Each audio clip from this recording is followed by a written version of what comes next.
राजनीति विज्ञान की पद्धतियाँ, राजनीति के विद्यार्थी की कठिनाइयाँ। इस प्रथम अध्याय में हमने उन कठिनाइयों की विस्तार पूर्वक चर्चा की थी जो किसी भी राजनीतिक विज्ञान के अध्ययन करने वाले विद्यार्थी के सम्मुख ज्ञानार्जन के मार्ग में उपस्थित होती है। राजनीति विज्ञान के विद्यार्थी को जिस सामग्री को व्यवहार में लाना पड़ता है उसका अपना विशेष स्वभाव है। भौतिक शास्त्री या किसी रसायन शास्त्री को जिन तथ्यों से काम लेना पड़ता है वे प्रायः सदैव प्रत्येक स्थान में एक समान ही रहते हैं।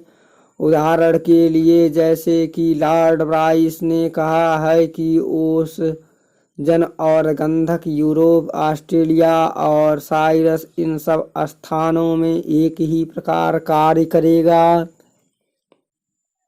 किंतु निर्वाचन के तत्व वर्ण और ब्यूनस में एक ही प्रकार का कार्य नहीं कर सकते। यह अन्य बात है कि किसी तत्व को एक ही नाम से पुकारा जाए, यही नहीं जो तत्व 200 वर्ष पूर्व में थे और 20 वर्ष ब्यूनस में भी थे, वे आज नहीं हैं। रसायन शास्त्री जिन पदार्थों को प्रयुक्त करता है उनको वह नाप तौल सकता है, किंतु मनुष्य की भावनाओं और गतिविधियों के साथ यह बात नहीं चल सकती। रसायन शास्त्र में किसी भी प्रयोग को एक से अधिक बार किया जा सकता है और उन प्रयोगों को उस समय तक दोहराया जा सकता है जब तक कोई निश्चित परिणाम ना निकल आवे, किंतु राजनीति में प्रयोग नाम की जो वस्तु है उसे कभी नहीं दोहराया जा सकता, क्योंकि ठीक वैसा ही वातावरण जिसमें एक प्रयोग पहले हो चुका है पुनः कभी नहीं प्रयुक्त किया जा सकता। भौतिक शास्त्र में जितने परिभाषित शब्दों का प्रयोग होता है उन सब का अर्थ और अभिप्राय निश्चित है, किंतु यही बात राजनीति के साथ नहीं है। राजनीति में जिन परिभाषित या शास्त्रीय शब्दों का व्यवहार होता है उसके साथ विचारों और भावनाओं की एक पृष्ठभूमि होती है। इन शब्दों के उदाहरण मात्र से ही भावनाओं या विचारों की श्रृंखला को जन्म मिल जाता है। आप लोग राष्ट्रीयता, साम्राज्यवाद, प्रजातंत्रवाद, तानाशाही, स्वतंत्रता, समानता, अनुदारता आदि शब्दों का व्यवहार करते हैं। इन शब्दों को जैसे ही कोई बोलता या पढ़ता है तत्काल वे एक निश्चित विचार माला उत्पन्न कर देते हैं। यह विचार माला चाहे अनुकूलित हो या प्रतिकूलित कभी कभी एक परिस्थिति की व्याख्या करना कठिन कर देती है। इतिहास शोधक पर भावनाओं की प्रतिक्रिया हो सकती है, किंतु प्रयोगशाला में व्यस्त जिज्ञासु के लिए भावनाओं का कोई अर्थ नहीं है और न उस पर उन बातों का कोई प्रभाव ही पड़ता है। इतिहासकार पर होने वाले भावनात्मक प्रतिक्रियाओं के परिणाम गंभीर हो सकते हैं, परंतु जागृत या अजागृत अवस्था में लिखते पढ़ते हम अपनी रुचि अथवा अरुचि द्वारा अप्रिय तथ्यों की या तो बिल्कुल ही उपेक्षा कर देते हैं अथवा उन्हें न्यूनतम स्थान दे उनकी अवहेलना कर देते हैं। तथ्यों की बहुलता के कारण ऐसा होना सदैव और सर्वथा संभव है कि हम किसी तथ्य का वास्तविक मूल्यांकन न कर पाएं। इसके बाद एक और कठिनाई यह है कि इतिहास और सामाजिक जीवन की यथार्थताओं को पुनः इच्छा अनुसार प्रस्तुत कर उसमें से सर्वोत्तम तथ्यों को छांट कर यह नहीं कहा जा सकता कि अमुक परिस्थिति यदि उत्पन्न हो जाए तो उसे इस प्रकार हल किया जाए। सामाजिक यथार्थताएं अपने एक ही स्वरूप में किसी निश्चित कालांतर से उपस्थित नहीं होता, बल्कि उसकी रचना व्यक्तियों की गतिविधियों और क्रियाओं और प्रक्रियाओं द्वारा होती है।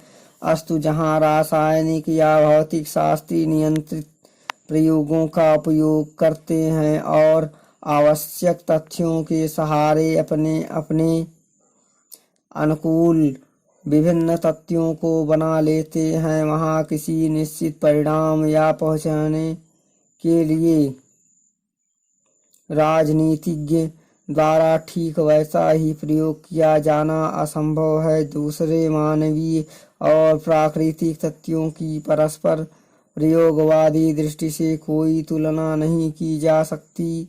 तीसरी और अंतिम बात यह है कि राजनीति के विद्यार्थी की सहायता के लिए वैज्ञानिक की भांति कोई वैज्ञानिक यांत्रिक उपादान नहीं होते। उसे तो केवल अपने सजग मस्तिष्क प्रतिभा और परीक्षण की क्षमता पर ही निर्भर करना पड़ता है।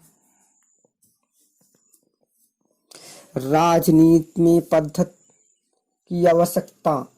उल्लिखित समस्त कठिनाइयां राजनीति के अध्ययन की पद्धतियों के निर्धारण के समय सम्मुख आती है। यांत्रिकी उपादानों और साधनों के अभाव में इस बात का सदैव भय बना रहता है कि कहीं कोई भ्रम न हो जाए। इसलिए विश्लेषण तथा संश्लेषण के लिए एक सुव्यवस्थित पद्धति का निर्माण आवश्यक है। ऐसा पद्धति का जिसके अनुसार राजनीतिक सामग्री को एकत्रित किया जा सके और फिर उसे व्यवस्थित पूर्वक रखा जा सके। अस्तु, एक लेखक कहता है कि जीव विज्ञान के लिए जो महत्व अणुवीक्षण यंत्र का है, ज्योतिष शास्त्र के लिए जो उपयोग दूरदर्शन यंत्र का है, वही उपयोग और महत्व सामाजिक विज्ञानों के लिए वैज्ञानिक पद्धति का है। सभी राजनीतिक दार्शनिकों ने ऐसा एकाधिक पद्धतियों का उपयोग किया है जिनमें समाज संबंधी उनका दृष्टिकोण अधिक स्पष्ट हो सके। पद्धति विज्ञान अपेक्षाकृत नया विषय है। यह बात पद्धति विज्ञान के संबंध में मान ली गई है कि उसका अध्ययन राजनीति संबंधी ज्ञान के अनुशासनार्थ आवश्यक है। जिन विद्वानों ने राजनीति शास्त्र में पद्धति विज्ञान को समुचित स्थान दिलाने के लिए गौरवपूर्ण कार्य किए हैं, उनमें August Comte, John Stuart Mill, Alexander Bain, Sir George Cornewall Lewis और लॉर्ड ब्राइस का नाम उल्लेखनीय है। काम्टे ने मतानुसार परीक्षण, प्रयोग और तुलना ये तीन राजनीतिक अध्ययन की मुख्य पद्धतियां हैं। इसके अतिरिक्त एक चौथी पद्धति थी जिसे हम ऐतिहासिक पद्धति कह सकते हैं। अत्यंत जटिल सामाजिक तथ्यों के विश्लेषण में ऐतिहासिक पद्धति का प्रयोग किया जाता है। जॉन स्टुअर्ट मिल का कथन है कि राजनीति अध्ययन की दो पद्धतियां मिथ्या है और दो पद्धतियां सत्य है। मिथ्या पद्धतियों में रसायनात्मक और त्रिकोणात्मक पद्धतियों का नाम आता है। इसका क्रमशः प्रयोगात्मक और भावात्मक भी कहा गया है। सत्य पद्धतियों में भौतिक या दृढ़ निगमनात्मक और ऐतिहासिक प्रणाली के नाम दिए जाते हैं। ब्रंटसी के कथनानुसार राजनीति अध्ययन की मुख्य विविध दार्शनिक और ऐतिहासिक है। ब्लंटली ने ऐतिहासिक और दार्शनिक प्रणालियों की तुलना आदर्शवादी और अनुभूत मूलक पद्धति से की है। बाद की दो पद्धतियां हैं आदर्शवादी और अनुभूति मूलक को उसने एकांगी और मिथ्या बतलाया था। विभिन्न राजनीतिक दार्शनिकों की पद्धतियाँ। राजनीतिक दार्शनिकों ने सामान्यतः दो प्रणालियों का अवलंबन किया है। प्रथम प्रणाली व्यक्ति मूलक है और दूसरी निगमात्मक है। व्यक्ति मूलक प्रणाली का अरस्तू, मैकियावेली, लॉक, मॉन्टेस्क्यू, वर्क, सेलिल, सेबिनी, वकल और सर हेनरी मेन ने विशेष प्रयोग किया है।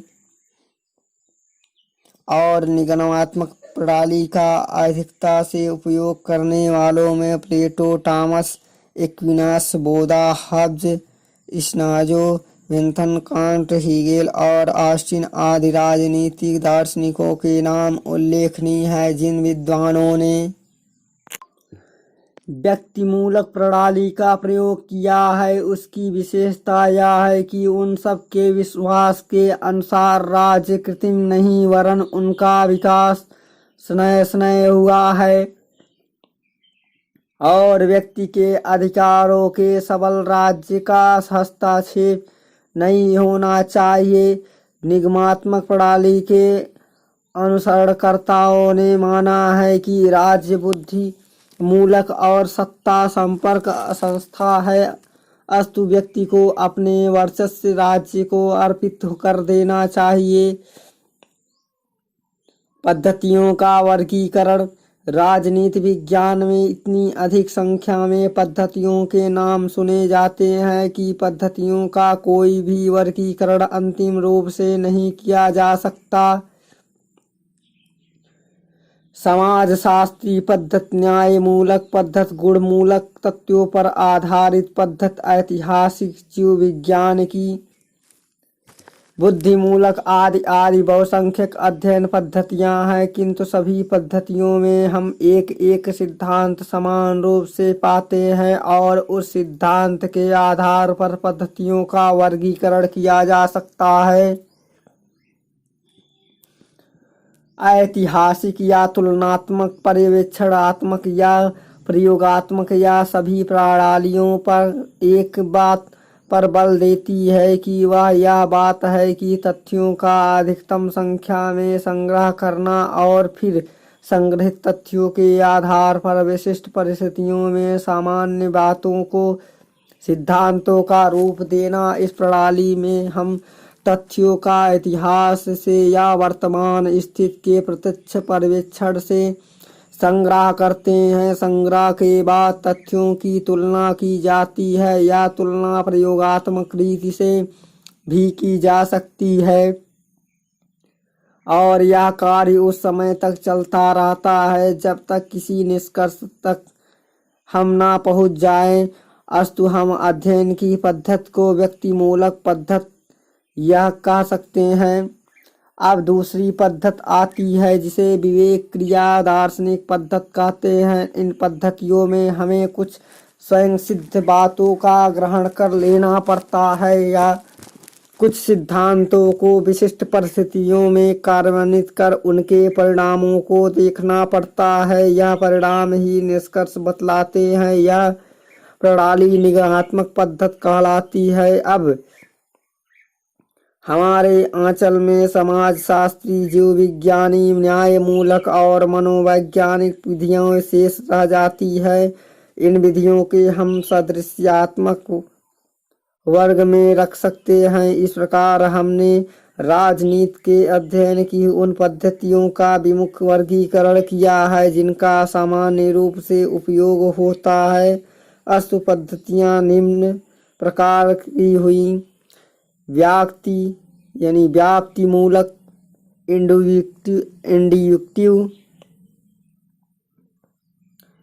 और निगमात्मक, डेड्यूक्टिव और सदृश्यात्मक, एनालॉजिकल पद्धतियों का उपविभागीकरण।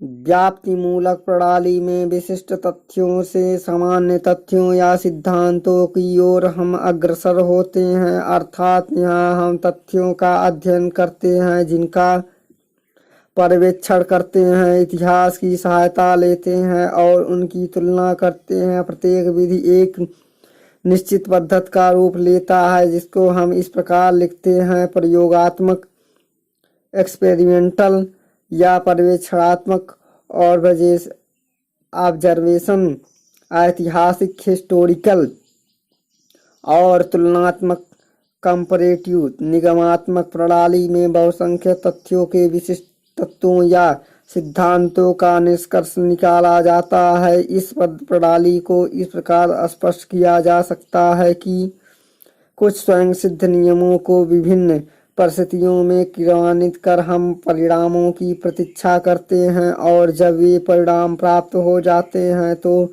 उनके आधार पर निश्चित सिद्धांतों को बना लिया जाता है। यह विधि दार्शनिक है। सादृश्यात्मक पद्धति को समझने के लिए राज्य को ही उदाहरण रूप लेकर चला जाए। राज्य को हम किसी वस्तु के रूप में मान लेते हैं। पहले हमने राज्य को एक सामाजिक अवयव की ही माना लिया, तो यह समाज शास्त्रीय सादृश्यात्मक पद्धति हुई। जब हम राज्य को किसी शारीरिक अवयव की उपमा दे तो वह जीव विज्ञान की सादृश्यात्मक प्रणाली हुई।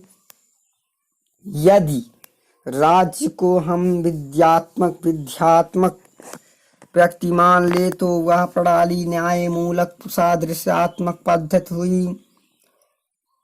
मस्तिष्क मान ले तो वह मनोवैज्ञानिक सादृश्यात्मक पद्धति का अनुसरण करती है।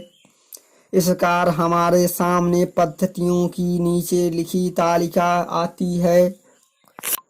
प्रयोगात्मक पद्धति, जैसा कि हम ऊपर कह चुके हैं कि राजनीति में प्रयोग करना बड़ा कठिन कार्य है। हमने यह भी संकेत किया था कि इस प्रकार की पद्धति का अवलंबन करने में किस प्रकार की कठिनाइयां सामने आती है। जिस प्रकार के प्रयोग रसायन अथवा भौतिक शास्त्र में किए जाते हैं, ठीक वैसे ही प्रयोग राजनीति में करना पड़ता असंभव है, क्योंकि प्रत्येक विज्ञान का व्यक्तिशः विश्लेषण करना, जो कि प्रयोगों का मूल सार है, राजनीति में चल ही नहीं सकता। लेकिन जहाँ मनोवैज्ञानिक प्रयोग राजनीति में हो ही नहीं सकते, वहाँ राजनीति में आप चैतन्य हो या जब भी कोई परिवर्तन होता है, प्रयोग स्वयमेव होते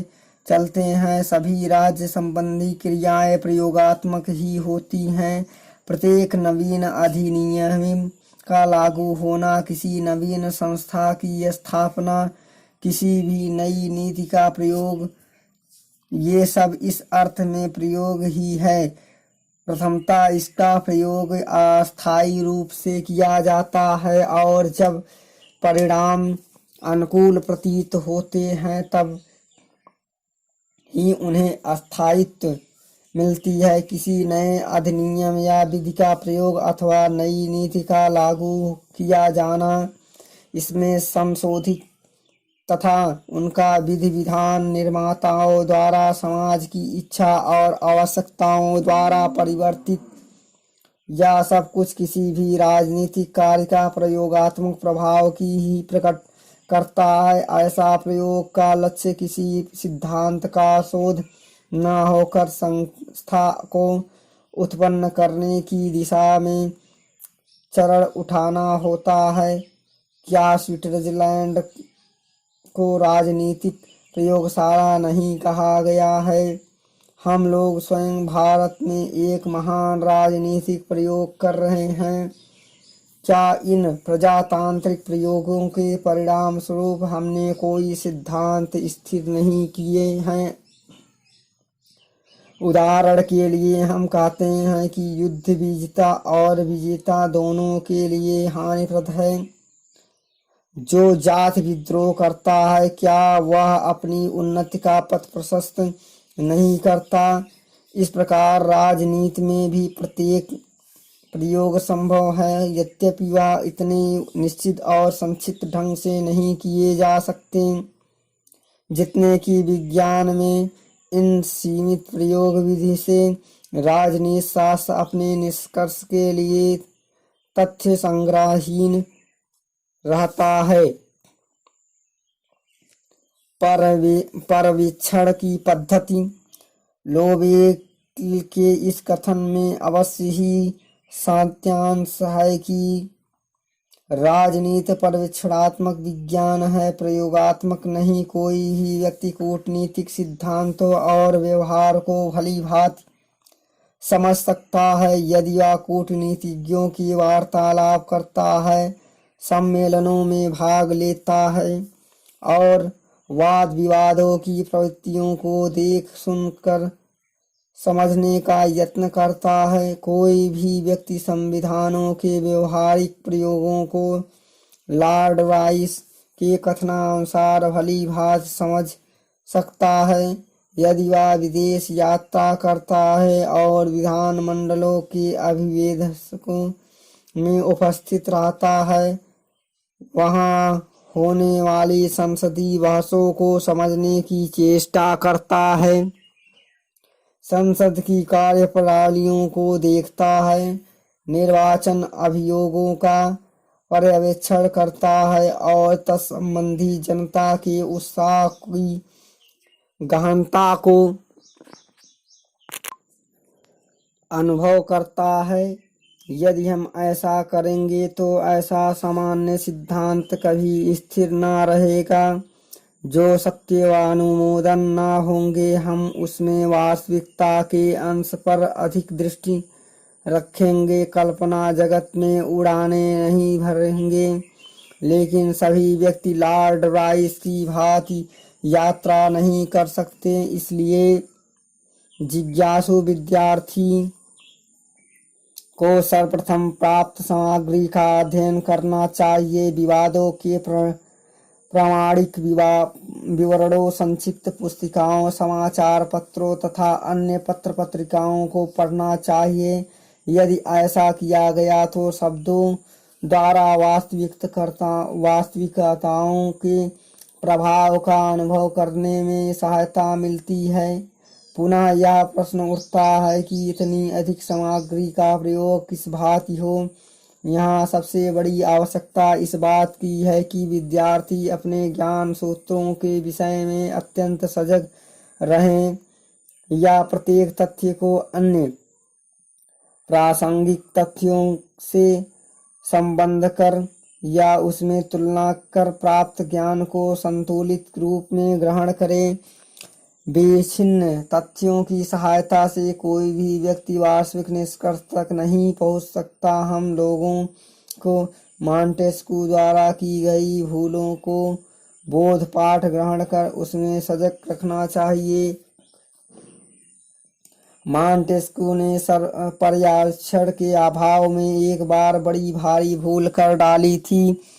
हैरियगटन के कथन में इंग्लैंड के संविधान में मॉन्टेस्क्यू अधिकतर विभाजन का सिद्धांत क्रियान्वित होना माना बैठा। जब मॉन्टेस्क्यू इंग्लैंड गया उस समय मंत्रिमंडल का स्वरूप ठीक स्थिर नहीं हुआ था। तब उसने वहाँ की संस्थाओं को स्वयं भी देखा, किंतु जो भी व्यक्ति स्वतंत्र पर्यवेक्षक में विश्वास करेगा वह कभी यह स्वीकार नहीं कर सकता कि इंग्लैंड में संविधान की मुख्य विशेषता अधिक विभाजक है। मॉन्टेस्क्यू की ऐसी अशुद्ध धारणा इसलिए हुई कि वह स्वयं अपने निरीक्षण पर निर्भर नहीं रहा। लॉक और हैरियटन ने उसे इंग्लैंड के संविधान के बारे में जो कुछ भी कहा है या बता दिया। एक तो उन सब बातों को मॉन्टेस्क्यू ने ज्यों का त्यों मान लिया और दूसरे उन दिनों इंग्लैंड वासियों में संविधान संबंधी जो धारणाएं प्रचलित थी उनको तथ्य रूप में मॉन्टेस्क्यू ने मान्यता दे दी। इन सब का परिणाम यह हुआ कि मॉन्टेस्क्यू की इंग्लैंड की संविधान संबंधी टीका जब व्यवहारिक क्षेत्र में आई तब नितांत असफल सिद्ध हुआ। ऐतिहासिक पद्धति। गत अध्याय में हम इस बात की ओर संकेत कर चुके हैं कि राजनीति के विद्यार्थी के लिए ऐतिहासिक सामग्री की कितनी अधिक महत्ता है। कहा जाता है कि अरस्तु ने अपने युग के 150 से अधिक संविधान का अध्ययन किया था और अपनी इस अध्ययन चिंता के आधार पर राजनीतिक समस्याओं के बारे में उसने विचार प्रकट किए थे। इसी पद्धति को मॉन्टेस्क्यू ने भी विकसित किया। ऐतिहासिक पद्धति द्वारा राजनीति के अध्ययन को पूर्णतः वर्फ का इतिहास को अभिषिक्त किया। हीगल ने इस पद्धति को और भी गति प्रदान की। हीगल का सामाजिक दर्शन इतिहास को ही अध्ययन का केंद्र मानकर अग्रसर होता है। यही नहीं, हीगल ने अन्य सामाजिक शास्त्रों के अध्ययन में इतिहास का महत्व और उपादेय संबंध स्थिर किया। स्वयं हीगल पश्चिमी संस्कृति के इतिहास का अपने युग तथा आधुनिक काल का सर्वोत्तम ज्ञाता था और आज भी माना जाता है कि हीगल ने ही सबसे प्रथम यह सिद्धांत स्थिर किया था कि यदि संबंधित विषय की समस्त ऐतिहासिक सामग्री व्यवस्थित रीति से उपस्थित की जाए तो विषय वस्तु का क्रमिक विकास स्वयमेव स्पष्ट हो जाता है। इस प्रकार हीगल ने सभी विषयों के संबंध में ऐतिहासिक विकासवाद का सिद्धांत बतलाया। वह सिद्धांत सामाजिक विकास का सभ्यता के लिए किसी भी प्रमुख अंग के अथवा इतिहास के किसी उपांग या उपविभाग की क्रमिक उन्नति को समझने के लिए अत्यंत उपयोगी है। इस पद्धति द्वारा निकाला गया विषय सार सत्य होता है। अस्तु ऐतिहासिक विकास की युक्तिसंगत योजना द्वारा महत्वपूर्ण और अपेक्षाकृत महत्वहीन वस्तुओं के बीच अंतर की स्पष्ट रेखा अंकित की जा सकती है।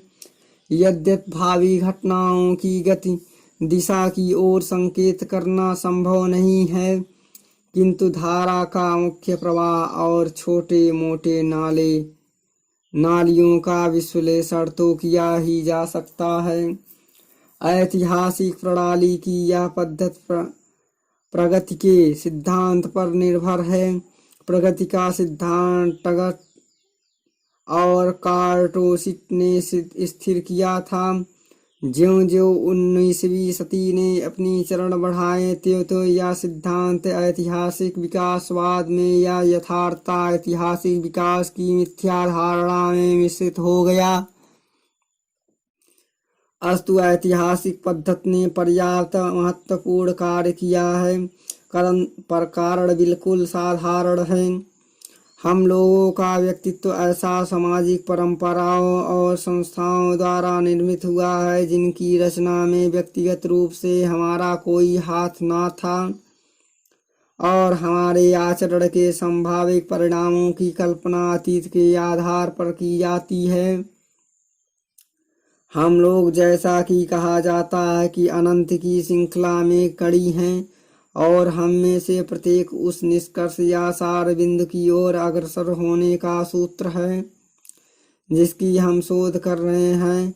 यूनान और रोम के दार्शनिक एक ऐसे जीवन कला का प्रतिनिधित्व करते थे जिसने संचार को सबसे अधिक प्रभावित किया। इस प्रभाव का ज्यों ज्यों हम अधिक अध्ययन करते जाते हैं त्यों त्यों वह प्रभाव हमको और गहन प्रतीत होता है। मध्य युग की वास्तविकता को ज्यों ज्यों हम अधिक अनुभव करते जाते हैं त्यों त्यों हमें उसकी सुदूरता निकटता में प्रकट होती है। प्राचीन एशिया को एकता के सूत्र में आबद्ध करने का जो कार्य बौद्ध धर्म ने किया था उसे किस प्रकार आंचल से निपटाया जा सकता है। यही बात मध्ययुगीन यूरोप तथा ईसाई धर्म के बारे में लागू होता है।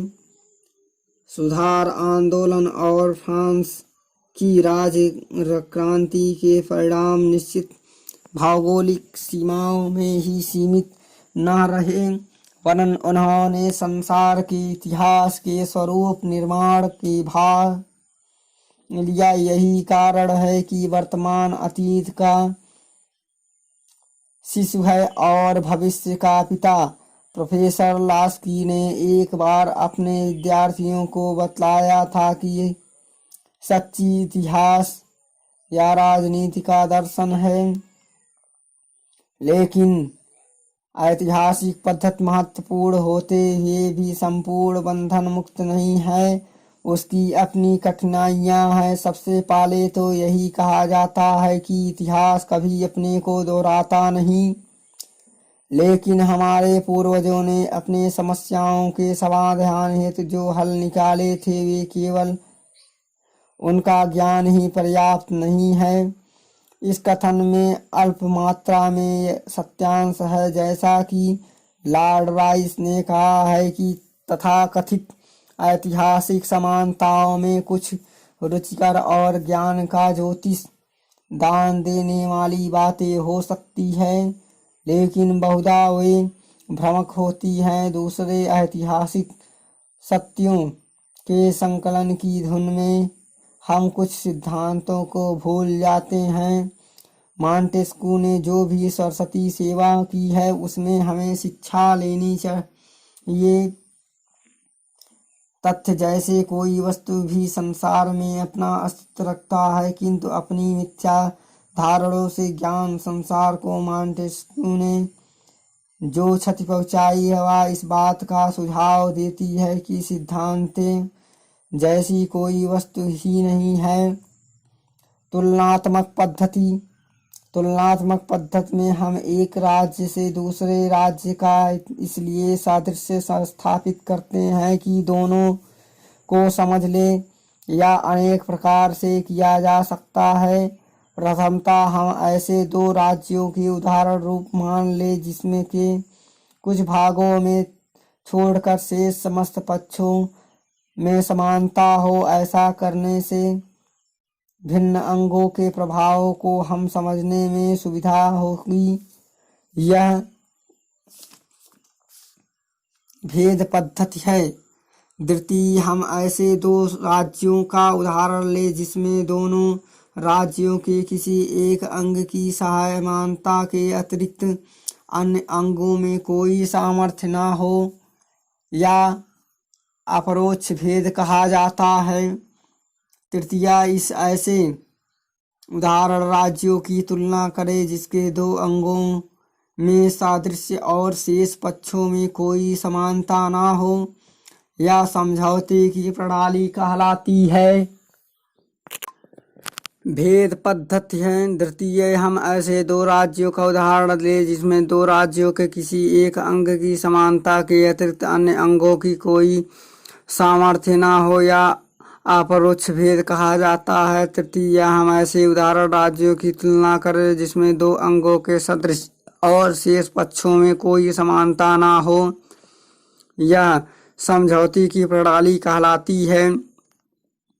इन सब प्रणालियों में हम या तो कुछ विशेष राज्यों में समानता स्थापित करते हैं और या समान तथ्यों का प्रभाव देखते हैं, अथवा उन तथ्यों के प्रति क्रियाओं का अध्ययन करते हैं और एक राज्य में होती है और दूसरे में नहीं। इस प्रकार हम एक प्राचीन कालीन राज्य का दूसरे राज्य से या एक प्राचीन और दूसरे आधुनिक राज्य की परस्पर तुलना करते हैं।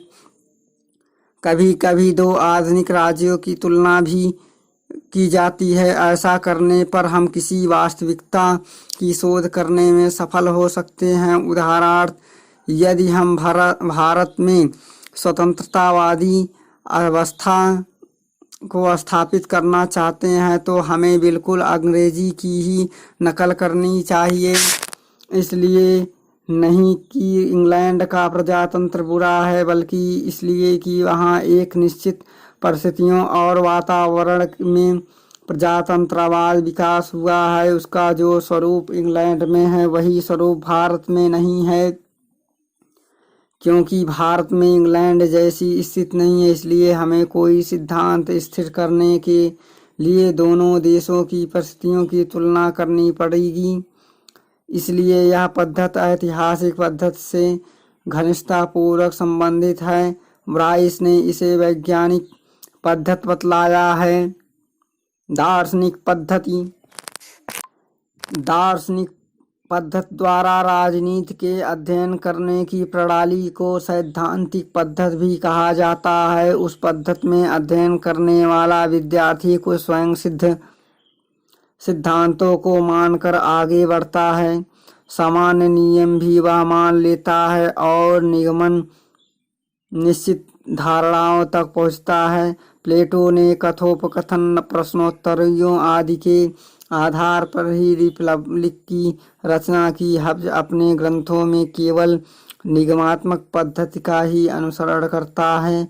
वह मनुष्य के स्वभाव को स्वार्थी, दृष्टिपूर्ण और निर्मम मानकर यह निर्णय कर डालता है कि मानव संसार अवस्था की प्रारंभ में निर्दय रहा होगा। उसने जीव विज्ञानी शास्त्र के विकास के आधार पर यह निश्चय किया कि जब मनुष्य का स्वभाव ही क्रूर था तो राज्य की प्रकृति भी अवश्य ऐसी ही रही होगी, क्योंकि राज्य केवल व्यक्ति के स्वभाव का समष्टि रूप में उपस्थित किया गया है।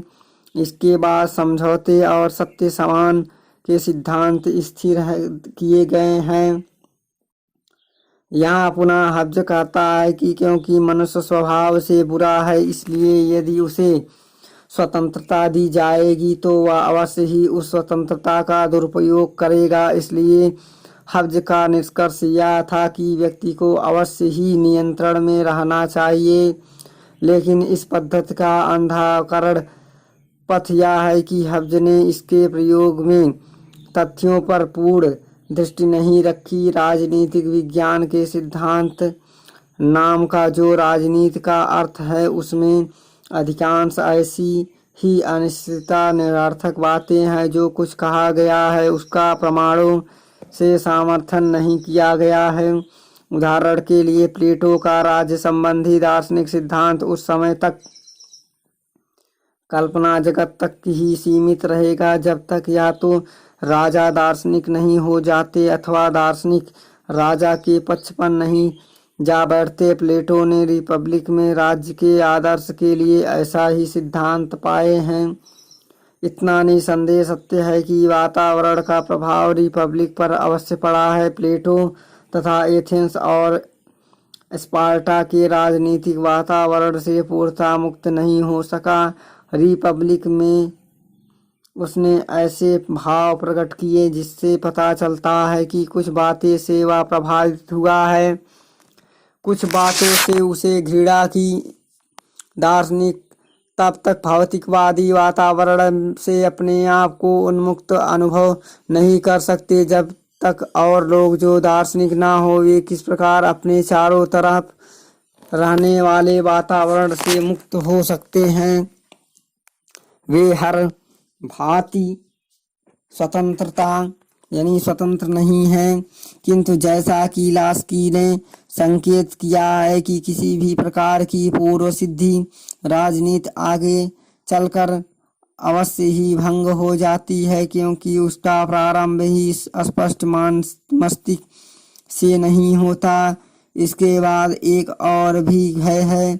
C.E. मैरियस ने कहा है कि राजनीति सिद्धांतीकरण का यदि विश्लेषण किया जाए तो इसका अधिकांश भाग किसी समाज विशेष के हितों का छीना और युक्त प्रचार ही निकलेगा।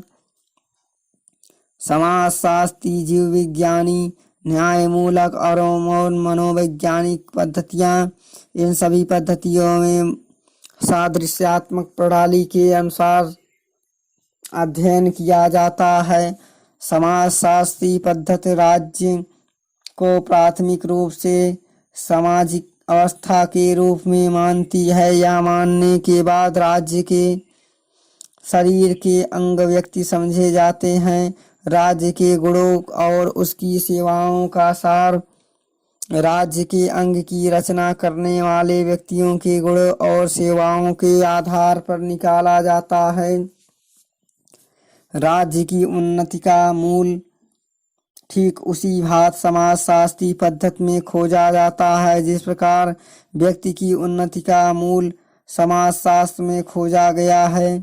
समाजशास्त्र के अनुसार व्यक्ति जो कुछ वह आज है वह एक दिन ही देन नहीं है। उसका मत है कि मनुष्य का क्रमशः विकास हुआ है। यही सिद्धांत समाजशास्त्र राज्य पर भी लागू होता है और कहता है कि राज्य की भी क्रमिक विकास का परिणाम है। ज्यों ज्यों समाज समय बीतता जाएगा त्यों त्यों व्यक्ति की भांति राज्य भी विकसित एवं उन्नत होना चाहिए। समाजशास्त्री पद्धति के समान ही जीव विज्ञानी पद्धति भी है। जीव विज्ञानी पद्धति राज्य को एक सजीव या चैतन्य अवस्था मानती है। यह राज्य का उसी भांति विश्लेषण करती है और उसकी रूप रचना बतलाती है जिस प्रकार मानव शरीर के अवयवों का विश्लेषण किया जाता है और बाह्य रूपरेखा बतलाई जाती है। जिस प्रकार एक सजीव अवयव का विकास और अंत होता है, जीव विज्ञानी पद्धति में ठीक उसी प्रकार राज्य का विकास और अंत होता है। इस पद्धति का उपयोग अगस्ट काम्टे, हार्वर्ड स्पिनर, गम्पलेविक्स आदि ने किया था। इस पद्धति में भी अनेक शंकाएं और आपत्तियां हैं। सबसे पहली पद्धति तो यह है कि जीव वैज्ञानिक पद्धति का प्रयोग करता वैज्ञानिक जब राज्य के सदृशता सजीव अवयव से स्थापित करते हैं तब यह भूलित है कि सदृशता एक रूपता नहीं है। राज्य एक सजीव अवयव की भांति हो सकता है किंतु यह कहना निश्चित अशुद्ध है कि राज्य का एक सजीव अवयव है। अवयविक अंगों का भौतिक विकास सत्यमेव होता चलता है और उसके भाग एक दूसरे के पूरक होंगे किंतु इन भागों का संबंध यदि शेष अवयवों से न रहा हो तो अस्तित्वहीन हो जाएंगे। उदाहरण के लिए यदि किसी व्यक्ति के पैर काट दिए जाए तो वे पैर ना हो तो किसी दूसरे व्यक्ति के लगाए जा सकते हैं और ना काटे हुए पैर सजीव ही रह सकते हैं। यह बात राज्य के साथ ठीक नहीं उतरती। राज्य का एक भाग कहीं से अलग हो सकता है और वह शेष राज्य की भी भांति एक स्वतंत्र राज्य के रूप में बना रह सकता है। अर्थात मानवीय शारीरिक अवयव और सामाजिक अवयवों से राज्य की तुलना करना नितांत यथार्थ है। यह कथन कितना हास्यास्पद प्रतीत होता है कि उंगली का अपना मस्तिष्क है और उसकी अपनी आत्मा है तथा उसका स्वतंत्र जीवन है। यदि जीव विज्ञानी पद्धति के अनुसार नागरिकों पर कठोर पूर्वक नियंत्रण किया जाने लगे तो राज्य का नागरिकों पर अभूतपूर्व स्वामित्व स्थापित हो जाएगा। मनुष्य के उंगलियां हैं। उंगलियां का कोई जीवन नहीं है किंतु ये सचेत और आज्ञापालक है। वस्तुतः यही बात नागरिकों के लिए भी कही जाए तो वह और भी बड़ी मूर्खता होगी। मनोवैज्ञानिक पद्धति राजनीतिक तथ्यों का मनोवैज्ञानिक नियमों द्वारा स्पष्टीकरण करने का प्रयत्न करना ही इस पद्धति में विशेष रूप से मानवीय व्यवहारों की क्रियाशीलता, मस्तिष्क की क्रियाओं के अध्ययन आदि पर विशेष बल दिया जाता है। जनमत को प्रभावित करने वाले साधनों का भी अध्ययन इस पद्धति में किया जाता है। इस पद्धति के अध्ययन से ज्ञात होता है कि मुख्य राजनीतिक दलों के निर्माण का क्या आधार है और किन राजनीतिक समस्याओं के कारण राष्ट्रवादी विवाद खड़े हो जाते हैं। न्याय मूलक पद्धति में राज्य को विधि पुरुष या विधि संस्थान अथवा निगमन के रूप में ग्रहण किया जाता है। यह पद्धति राज्य को मुख्यतः विधि क्रियान्वित करने वाले प्रतिनिधित्व शक्ति की मानती है। इस पद्धति में समस्त राजनीतिक समाज विधि के अधिकारों और उत्तरदायित्वों का एक संग्रह है। इसमें सार्वजनिक विधियों द्वारा राज्य के संबंधों को स्थिर किया जाता है।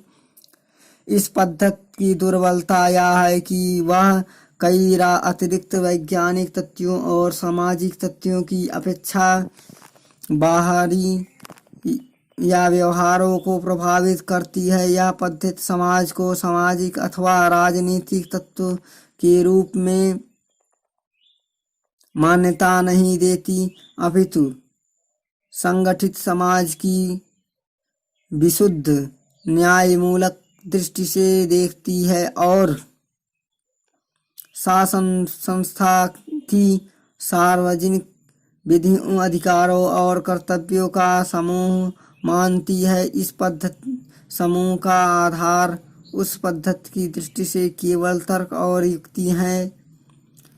अध्ययन प्रणाली और व्यवहारवादी क्रांति।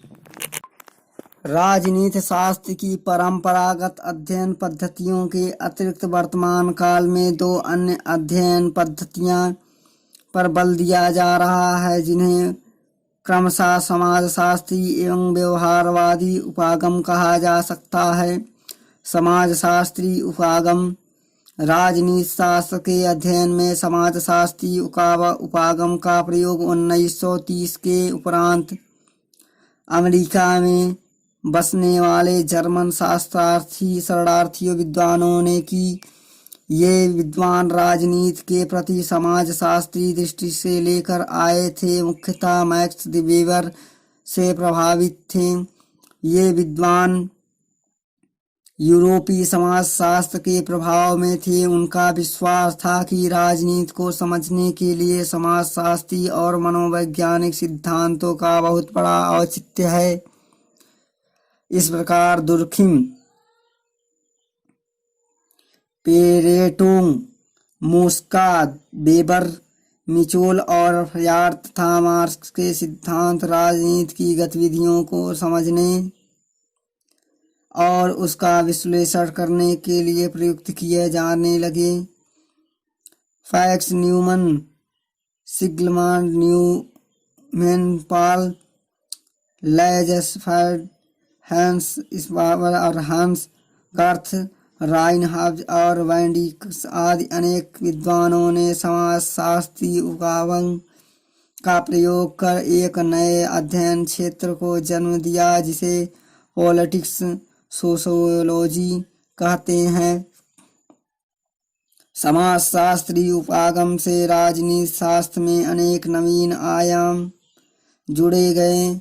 अगस्ट काम्टे से समाज के अध्ययन के अनुभववादी विज्ञान, दुर्खिम से स्ट्रक्चरल फंक्शनल विश्लेषण पद्धति, फ्रायड से मनोव्याधि विज्ञान की पद्धति प्राप्त हुई। हार्वर्ड स्पेनर ने जैविक नियमों को सामाजिक ढांचे पर लागू किया, परंतु इसमें सर्वाधिक योगदान मैक्स वेबर का रहा, जिसने मूल्य निरपेक्ष सामाजिक विश्लेषण पर बल दिया। समाजशास्त्री समाज को एक इकाई के रूप में देखते हैं और समाज में भिन्न भिन्न क्षेत्रों में होने वाली गतिविधियां सामाजिक, आर्थिक, राजनीतिक, नैतिक आदि को एक दूसरे से प्रभावित मानते हैं।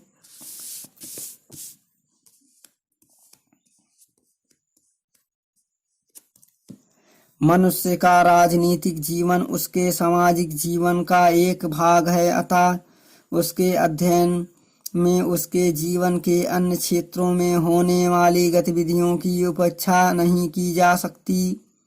अतः राजनीतिक क्रियाओं के वास्तविक अर्थ को और परिणामों को समझने के लिए उसके सामाजिक परिप्रेक्ष्य में उसको देखा जाना चाहिए। तभी राजनीतिक वास्तविकता का ज्ञान प्राप्त किया जा सकता है, अन्यथा हमारा ज्ञान अधूरा ही रहेगा। इस प्रकार समाजशास्त्री उपागम ने राजनीति के अध्ययन को एकांगी या आंशिक अंतरशास्त्रीय समकालन में दिशा में प्रेरित किया। इसके अतिरिक्त समाजशास्त्री एवं अन्य शास्त्रों विश्लेषणकार, मनोविज्ञान, मानव शास्त्र, सांख्यिकी, गणित, संचार विज्ञान आदि में विकसित धारणाओं, संप्रदायों, अध्ययन शैलियाँ एवं माप पद्धतियों का प्रयोग राजनीतिक तथ्यों के संकलन, विश्लेषण एवं मंथन के लिए किया जा सकता है। इस प्रकार राजनीति शास्त्र में जीव विज्ञान में व्यवस्था सिद्धांत, समाजशास्त्र के रचनात्मक, कार्यात्मक, विश्लेषण पद्धति, गणित एवं सांख्यिकी के मापक प्रणालियों, इंडाइसेज, रेखा चित्र, तालिकाओं आदि का प्रयोग होता है। इन पद्धतियों का प्रयोग कर वह जिसे सूक्ष्म राजनीति यानी माइक्रोपॉलिटिक्स कहते हैं विकसित हुई। इस प्रकार राजनीति वास्तविकता के समग्र ज्ञान की संभावना आगे बढ़ी और उसे निश्चित वैज्ञानिक आधारशिला प्राप्त हुई। समाजशास्त्री उपागम का प्रयोग कर कैटलीन ने समस्त संगठित समाज को राजनीति का विषय माना। उनके अनुसार राजनीति के दो पक्ष हैं, राजनीतिक क्रिया कलात्मक पक्ष और राजनीतिक शास्त्र सैद्धांतिक पक्ष। राजनीति शास्त्र को पुनः राजनीति विज्ञान और राजनीति दर्शन दो भागों में बांटा जा सकता है। राजनीति विज्ञान का विषय राजनीतिक कर्म है और राजनीतिक कर्म की मूल इकाई है नियंत्रण संबंधी क्रियाएं। अतः नियंत्रण अथवा शक्ति को राजनीति विज्ञान की प्रमुख विषय वस्तु माना जा सकता है। कैटलीन के शब्दों में समाज में जो भी नियंत्रण होता है, नियंत्रण भावना के कारण जो भी कार्य होंगे किए जाते हैं, नियंत्रण भावना पर आधारित संबंधों की इच्छा के कारण समाज में जिस ढांचे और जिन इच्छाओं का निर्माण होता है, उन सब से राजनीति शास्त्र का संबंध है। राजनीति दर्शन राजनीति जीवन के मूल्यों का चिंतन एवं गवेषण है। उसका उद्देश्य आर्थिक समाज या निर्माण करना है। संक्षेप में समाजशास्त्री उपागम के अनुसार राज्य समाज का एक अंग है। समाज को एक व्यवस्था के रूप में देखा जाना चाहिए। अतः राजनीतिक जीवन भी एक व्यवस्था है। इस व्यवस्था का संरचनात्मक कार्यात्मक अध्ययन किया जाना चाहिए। इस अध्ययन में प्रक्रियाओं विशेषकर निर्णय निर्माण प्रक्रिया का अध्ययन प्रमुख है। राजनीति की मुख्य विषय वस्तु व मूल इकाई शक्ति है। राजनीतिक क्रियाएं शक्ति की ही मात्रा व स्वरूप को निर्धारित करती है। व्यवहारवादी उपागम समाजशास्त्री उपागम की एक देन है। व्यवहारवादी अध्ययन पद्धति या पद्धति अमेरिकी राजनीति शास्त्रियों की देन है, जिसमें Arthur Bentley Truman, Charles Merriam, Harold Lasswell, Gabriel Almond, Robert हैडल, डेविस ईस्टर्न, कार्ल डायस आदि के नाम उल्लेखनीय है। संयुक्त राज्य में इस विकास का कारण, जैसा कि रॉबर्ट हैडल ने लिखा है, कि अमेरिकी संस्कृति से उत्पन्न कुछ मूल प्रवृत्तियों एवं दृष्टिकोण थे, जैसे अनुभववाद, तथ्यपरकता, वैज्ञानिकता आदि। व्यवहारवाद का उदय परंपरागत दार्शनिक ऐतिहासिक वैदिक पद्धतियों के असंतोष के कारण हुआ और इसका लक्ष्य राजनीति के अध्ययन को यथासंभव वैज्ञानिक बना देता है। इतना वैज्ञानिक जितना प्राकृतिक विज्ञानों का अध्ययन है, यहाँ तक कि इसके अध्ययन में गणित, सांख्यिकी, सर्वेक्षण पद्धति, साक्षात्कार आदि का प्रयोग किया जा सके। परंपरागत उपागम राजनीति शास्त्र की पुस्तकालय अध्ययन तथा सीमित रहते हैं। राजनीति के बाजार से दूर इसके अतिरिक्त इसके द्वारा मात्र औपचारिक ढांचे, वैधानिक संस्थाओं का अध्ययन होता है, न कि वास्तविक शासन का। आवश्यकता इस बात की महसूस हुई है कि राजनीति का ज्ञान व्यवस्था से नहीं, व्यवस्था की कार्यशील सिस्टम इन एक्शन से किया जाना चाहिए। और इस प्रक्रिया में अन्य मानव विज्ञानों, मनोवैज्ञानिक, समाजशास्त्र, मानव शास्त्र और इसमें प्रयुक्त पद्धतियों एवं उपागमों से बड़ी सहायता मिल सकती है। इस प्रकार परंपरागत राजनीति शास्त्र के विरुद्ध असंतोष ने भी विरोध के जन्म दिया और इसके फलस्वरूप राजनीति के अध्ययन में परिवर्तन की मांग की गई। विश्लेषण की इकाई उपागमों, तथ्यों, पद्धतियों, उदाहरणों आदि में आमूल परिवर्तन। व्यवहारवादी उपागम इसी परिवर्तन का एक पक्ष है। इसे व्यवहारवादी क्रांति कहा गया है। व्यवहारवादी उपागम की मूल मान्यताएं निम्नलिखित हैं। अध्ययन और शोध मूल इकाई राजनीतिक संस्थाएं नहीं वरन व्यक्तिगत व्यवहार होना चाहिए। अध्ययन और शोध मूल निरपेक्ष होना चाहिए। सामाजिक विज्ञान व्यवहारवाद और सामाजिक विज्ञान का अन्य सामाजिक विज्ञानों से अभिन्न संबंध है। समस्त सामाजिक विज्ञान मूल रूप से मानव शास्त्र के अंग हैं। मानव व्यवहार के पर्यवेक्षण, वर्गीकरण, मूल्यांकन एवं विश्लेषण के लिए सांख्यिकी एवं परिणामात्मक पद्धतियों का व्यवहार किया जाना चाहिए। राजनीति शास्त्र का उद्देश्य एक व्यवस्थित, अनुभवपरक, सिद्धांत वाली थ्योरी का निर्माण करना है। व्यवहारवादियों का विश्वास है कि राजनीति घटनाओं का निर्णयात्मक पर्यवेक्षण करके इंद्रियानुभवपरक तथा क्रमबद्ध सिद्धांत अथवा नियमावली का निर्माण किया जा सकता है। व्यवहारवादी या मानकर चलते हैं कि शासन तंत्र का समग्र वर्णन केवल वास्तविक आचरण के क्रमबद्ध पर्यवेक्षण से प्राप्त हो सकता है। इस हेतु इस आचरण के कर्ता का अध्ययन ही वास्तविकता का ज्ञान प्रदान कर सकता है। अतः व्यक्तियों के बोध की उसकी प्रवृत्तियों एवं अभिप्रेरणाओं का अध्ययन किया जाना चाहिए और इसके लिए साक्षात्कार एवं सर्वेक्षण पद्धति आवश्यक एवं उपयुक्त है।